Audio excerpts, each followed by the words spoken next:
శ్రీ గురుభ్యో నమః.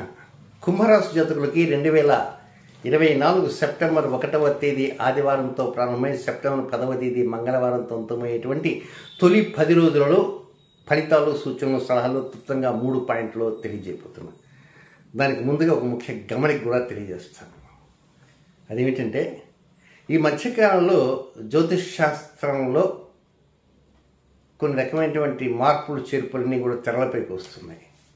జాతకాలు చెప్పేవారు ఎక్కువైపోతున్నారు. జాతకాలు చెప్పాలంటే శాస్త్రం మీద కమాండింగ్ ఉండాలి కాబట్టి ఎలాంటి కమాండింగ్ లేని వాళ్ళు కూడా సిద్ధాంతులుగా చలామణి అయిపోతున్నారు. సరే, ఇవి జరుగుతుంటాయి.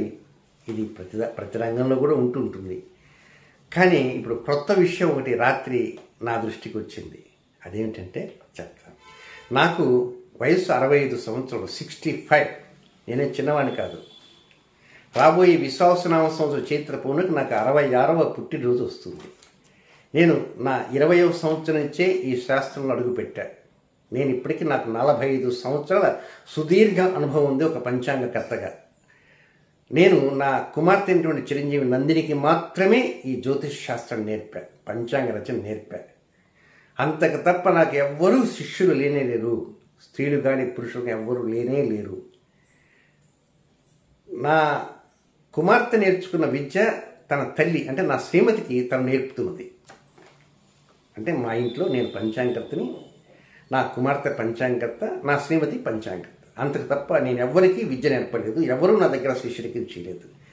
కానీ నా దగ్గర శిష్యరికం చేశాడని కొంతమంది స్త్రీలు, కొంతమంది పురుషులు 2016-17 దగ్గర నుంచి వారి వారి ప్రాంతాల్లో హవా కొనసాగిస్తూ గార్గే సిద్ధాంతి గారు మాకు దగ్గరను నేర్పారు, దాంట్లో మెలకువను మాకు చెప్పారు అని ఎదుటి వారితో ఏదో ప్రకారం మమేకమై వారి లూప్ హోల్స్ తెలుసుకుని, వార్తలు తెలుసుకుని, దాన్ని జ్యోతిష్ శాస్త్రాన్ని ముడిపెట్టి మీ పరిస్థితి ఇలా ఉంది, అలా ఉంది అని చెప్తే, అరే ఇలా ఎలా చెప్పగలిగారు అని అంటే, మేము గార్గే సిద్ధాంతి గారి దగ్గర మేము శిష్యరికం చేశామండి. ఇదిగోండి వారి ఫోటో నా దగ్గర ఎప్పుడో వస్తుంటారు. బజార్లో, బస్ స్టాండ్లో, ఎక్కడన్నా ఎయిర్పోర్ట్ కనపడానుకోండి, ఒక చిన్న సెల్ఫీ దిగుదామని ఏదో అనగా అనుకోండి, ఇస్తాం. అలాంటి ఫోటోలు చూపించి వారి పబ్బం గడుపుకుంటూ ప్రస్తుతం వాళ్ళు మేకుల్లాగా తయారవుతున్నారు. ఆ విధంగా కొంతమందిని మోసం చేయటం కూడా జరిగింది. ఆ మోసపోయిన వ్యక్తుల్లో ఒక బాధితుడు రాత్రి నాకు ఫోన్ చేశారు. అర్థమైందా? కనుక ₹2 కూడా మోసం చేయలే, వాడిని చాలా అధిక మొత్తంలో వేసేసారు. కనుక అలాంటివి కూడా జరుగుతున్నాయి. చెట్టు పేరు చెప్పుకొని కాయలు అమ్ముకునేవారు ఉంటారు. ఇది ఆ కోవకు చెందిన పక్షులే. కనుక ఇలాంటి వారిని దరికి రానియకుండా జాగ్రత్త పడాల్సిన అవసరం ఎంతైనా ఉంది. లేకపోతే మీరు నష్టపోయే సూచనలు కూడా ఉంటాయి. ఇక నెక్స్ట్ వివరాలకు వెళ్దాం. కుంభరాశిలో జన్మించినటువంటి జాతకులకి ఫస్ట్ పాయింట్, 1వ తేదీ ఉదయం దగ్గర నుంచి 4వ తేదీ ఉదయం 9:56 వరకు. అబ్బో, ఇది ఎట్లా ఉంటుందంటే రైఫిల్ పోయినట్టు పోతుంటారు. రైఫిల్ అన్న ఏమైనా స్లో అవుతుందేమో, మీ మనసు మాత్రం స్లో. మీ మనసు అంత గొప్పగా, అనుకూలంగా, చాలా ఫాస్ట్గా, వాయువేగ మనోవేగాలతో పోతే ఏముంది. ఫ్లైట్ 14-15 గంటలు పట్టిందనుకో, కళ్ళు మూసి కళ్ళు తెచ్చే లోపల 1 సెకండ్లోనే మీరు అమెరికాలో ఉంటారు. 1 సెకండ్లోనే ఇంగ్లాండ్లో ఉంటారు. అంత వేగంతో. సరే, ఇది సహజంగా అందరూ చెప్పుకునే విషయమే. కానీ స్పెషాలిటీ ఏమిటంటే, కొత్త నిర్ణయాల వైపు మొగ్గు చూపుతారు. దాంపత్య జీవితంలో చిన్నపాటి లోపాలన సెట్ అవుతుంటాయి. రావాల్సిన డబ్బులు ఏదైనా ఉంటే అవి ఎన్నో సెట్ అవుతుంటాయి. ఆరోగ్య విషయంలో డెవలప్మెంట్స్, శత్రుత్వాలు కొంత తగ్గుముఖం పడతాయి. రుణభారం తగ్గుముఖం పడుతుంటుంది. జీవిత భాగస్వాములు కావచ్చు, వ్యాపార భాగస్వాములు కావచ్చు, వివాహం కానిటువంటి వారు కావచ్చు, వివాహం చేసుకోబోయేవారు కావచ్చు, ప్రేమికులుగా ఉండేవారు కావచ్చు, ఇక లివింగ్ రిలేషన్షిప్లో అడుగులు వేస్తున్నవారు కదా, వీళ్ళందరికీ కూడా 1వ తేదీ, 2వ తేదీ, 3వ తేదీ, 4వ తేదీ ఉదయం 9:56 వరకు వారందరికీ అనుకూలంగా జరుగుతూ ఉంటుంది. కొత్త ఆలోచనలు మనసులోకి వస్తున్నాయి. కొత్త నిర్ణయాల వైపు ఉరకల పరుగులు వేస్తున్నారు. ఈ ఉరకల పరుగులు వేసినా ఎక్కడా కూడా బోర్ల పడకుండా ముందుగా ఆలోచనలు కొనసాగుతూ ఉంటాయి. సో ఆ విధంగా 1వ పాయింట్ జరిగిపోతుంది. నెక్స్ట్ ఇంకా 2వ పాయింట్కి వస్తే, 4వ తేదీ ఉదయం 9:56 ప్రారంభమై 9వ తేదీ మధ్యాహ్నం 11:29 వరకు ఉన్నటువంటి ఈ రెండవ పాయింట్లో కొంచెం నట్టుబడేటువంటి అవకాశం ఉంది. కొంచెం స్పీడ్ బ్రేకర్స్ కనపడుతుంటాయి. ఒక్కోసారి అనిపిస్తుంది ఏదో తేడా కొడుతున్నదే, నేను ఊహించింది ఒకటి జరుగుతున్నది ఒకటి. నిన్న జరిగింది వేరు, ఈరోజు జరిగింది వేరు, రేపు జరగబోయేది వేరు. కనుక తేడా వస్తున్నది. ఎక్కడ వస్తున్నది అర్థం కాని పరిస్థితి.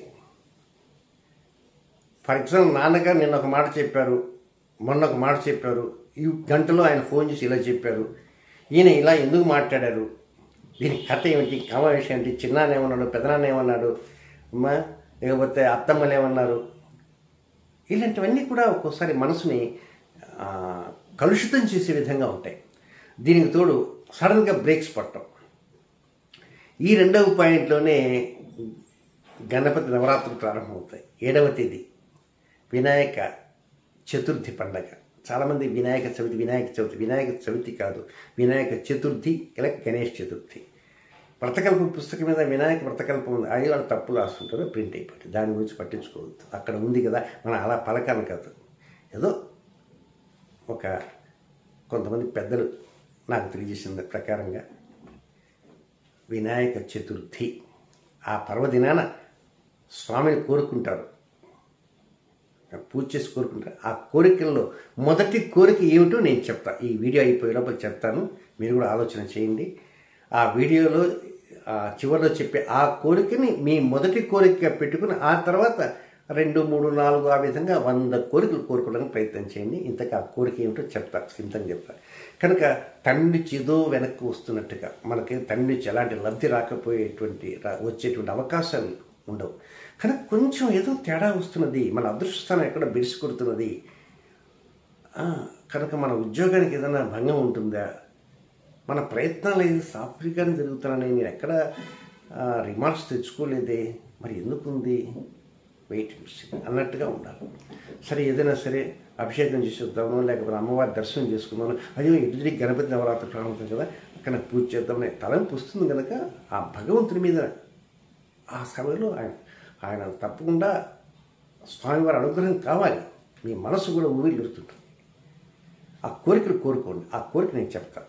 నెక్స్ట్ ఇంకా తర్వాత పాయింట్ ఏమిటంటే 3వ పాయింట్ 9వ తేదీ మధ్యాహ్నం 11:29 నుంచి 10వ తేదీ అర్ధరాత్రి వరకు ఉంది. ఇది కొంచెం ఊరటనిస్తుంది. నాయనా అమ్మ కష్టపడకండి, బాధపడకండి, ఆ గ్రహచారం అట్లా ఉంది, అందువల్ల అలా అయింది, ఇదిగో ఇది మీ లైఫ్ అడ్మినిస్ట్రేషన్ ఇట్లా ఉంటుంది, మీ ఉద్యోగం ఇలా ఉంది, వ్యాపారం ఇలా ఉంది, లాభస్థానం ఇలా ఉంది, నష్టస్థానం ఇలా ఉంది, విడమర్చి ఎక్స్ప్లెయిన్ చేసి ఒక స్టాటిస్టికల్ రిపోర్ట్ లాగా మీకు తెలియజెప్పేటువంటి వారు ఉంటారు.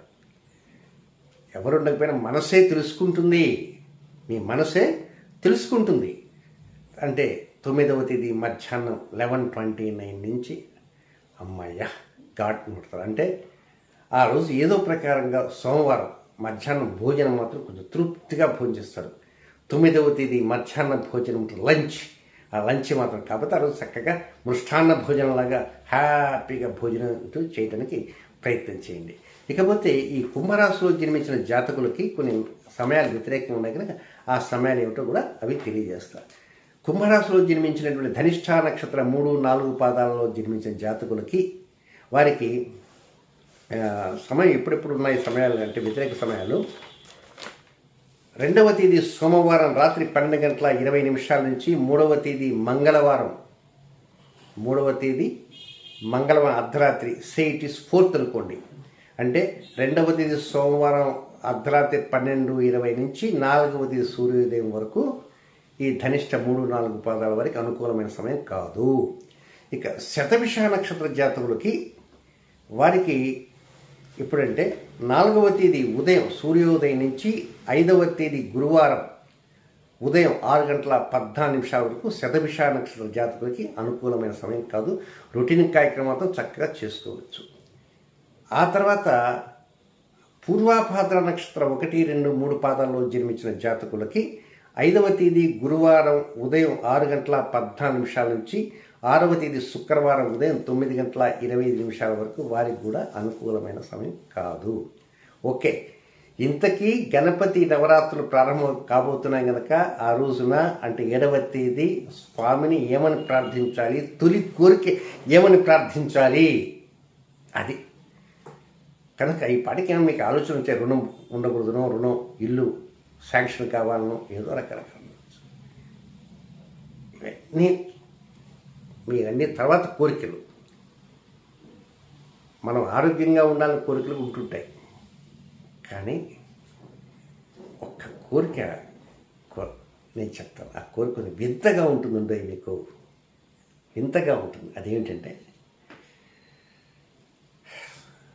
స్వామి దగ్గర కూర్చొని ఆ రోజు ధూపదీప నైవేద్య కర్పూరహారత అన్నీ అయిపోయింది, నైవేద్యాలు అన్నీ అయిపోయిన తర్వాత 1-10 సార్లు ఆ కోరుకు ఆ తర్వాత కోరుకోండి, స్వామి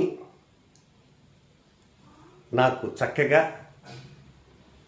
నేను ధరించేటువంటి దుస్తులు దేదీప్యమానంగా వెలిగిపోవాలి, నా కీర్తి ప్రతిష్టలు నేను ధరించే దుస్తుల వల్లనే రావాలని కోరుకోండి. చాలా వింతగా ఉంది కదా మీ కోరిక. ఈ కోరిక అంటే కొంతమంది వారి స్థిమితంగా వారి స్తోమత ప్రకారం బట్టలు కొనుక్కుంటారు. కొంతమంది అంటే ఉదయం ఒక డ్రెస్సు, మధ్యాహ్నం ఒక డ్రెస్సు, రకరకాల డ్రెస్సులు మారుతారు. కొంచెం స్తోమత తక్కువ ఉన్నవారు అది లిమిటెడ్గా వాడుతుంటారు. సరే, అది డ్రెస్సులు లిమిటెడ్గా వేసుకోండి, డ్రెస్సు విపరీతంగా మార్చండి, ఎన్నైనా మార్చినా కూడా నా వేషధారణ చూసి నాకు గౌరవం రావాలి, నా వేషధారణ చూసి నేను ఆర్థికంగా బలోపేతం అయ్యేలా, అవకాశాలు వచ్చేలా స్వామి అనుగ్రహించు. నా వేషం చూసి అవతల మోసపోవడం కాదండి అట్లా అనుకుంటాను. అలా కాదు, నన్ను చూడంగానే ఎదుటివారు గౌరవించాలి. అలాంటి కోరిక కోరుకోవడానికి మొదటి కోరికే అది. ఆ తర్వాత నెక్స్ట్ కోరిక. ఇక్కడ వేషం అంటే ఒక్కోసారి ఇప్పుడు నేను పండితుడున్నాను, ఒక్కోసారి సభలో ఇంకో రకం, ఒకసారి ఇంటికి వచ్చినప్పుడు ఇంకొక చిన్న వేరే డ్రెస్లో ఉంటాం, మామూలు ధోతిలో లేక లుంగీలో. ఈ మధ్యకాలంలో కొంత పనులు షార్ట్ కూడా వేస్తున్నారు పండితులు. ఆ సమయంలో ఎవరో అవ్వచ్చు, అరే ఈయన ఈ డ్రెస్లో ఉన్నారే అనుకోవచ్చు. కనుక అక్కడ డ్రెస్ ఏదైనప్పటికీ కూడా నా గౌరవం తగ్గకుండా, నా గౌరవం పెరిగేలా నన్ను అనుగ్రహించు స్వామి అని ఒక చిన్నపాటి కోరిక ముందు కోరుకొని ఆ తర్వాత మిగతా కోరిక కోరుకోవడానికి ప్రయత్నం. నేను ఎందుకు చెబుతున్నానంటే మీకు ధనస్థానంలో, కుటుంబ స్థానంలో, వాక్ స్థానంలో, మీ రాశికి 2వ స్థానంలో రాహు ఆయన ఉత్తరాభాద్ర నక్షత్రంలో సంచారం చేస్తున్నాడు.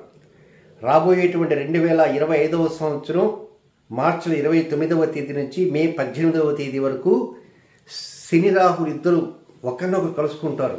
దాన్ని శాపిత దోషము అంటారు. అందుక ఆ శాపిత దోషం వలన మీకు ఎక్కడన్నా ఫైనాన్స్ టక్కని పడిపోకుండా, పైగా ఇప్పుడు ప్రస్తుతం మీ రాష్ట్రంలోనే మీకు ఏలినాడు శని కూడా జరుగుతుండే 2వ భాగం. రాబోయే 2025 మార్చి 29వ నుంచి ఏలినాడు శని 3వ భాగం ప్రారంభమై 2028వ సంవత్సరం ఫిబ్రవరి 21 దాకా ఏలినాడు శని ఉంటుంది. దీనికి తోడు మీ రాశిలో, జన్మరాశిలో ప్రస్తుతం శని వక్రగమనంలో ఉన్నారు. ఇవన్నింటిని దృష్టిలో పెట్టుకుని మీ వేషధారణకి విలువ కట్టేవారు ఎక్కువ ఉంటారు ఇప్పుడు. కనుక వారి మనసుల్లో చెడుగా విలువ కట్టకుండా, ఓ భగవంతుడా మంచిగా విలువ కట్టు మహానుభావ, మంచిగా విలువ కట్టే విధంగా నాకు వరం ఇవ్వని మొదటి కోరుకోవడానికి ప్రయత్నం చేయండి. శుభం.